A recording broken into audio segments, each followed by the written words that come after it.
है, साथ ही साथ में उनकी सेवाएं देखता भी रहा। कितना भी कोरोना काल हो, जब एक दूसरे से रूठ रहे थे ना लोग, किसी ने तन की सेवा की, किसी ने धन की। कुछ पंडित महाराजों को भी हमने इस तरह से देखा कि वो लोग क्रियाक्रम के लिए आगे नहीं आ रहे थे। यहाँ तक कि कहीं पे भी ये हमारे प्यारे ऐसे संत थे जिन संतों ने अहमदाबाद एक बापूजी करके बड़े संत अताजे केड़े शहर जाओ बाबूजी वाड़ीज वहां भी मैंने देखा था कोरोना काल के समय वे भी अपने परिवार के छोटे छोटे बच्चों को छोड़कर कम से कम अपने गुरु साहब के लिए उनके कार्यों को निभाने के लिए पहुंचे तो सही।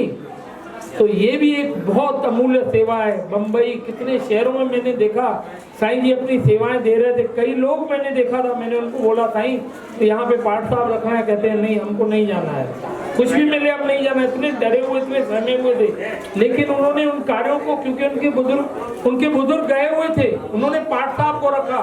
तो एरन सुनन शख्सियतुन जी लाइ जोरदार ताड़ी असांजे साईं जिन जे लाइ भाई। अचो थोड़ा फोटो बनाई लो नरेंद्र भाई, आइए साहब आइए जैसी एडे नहीं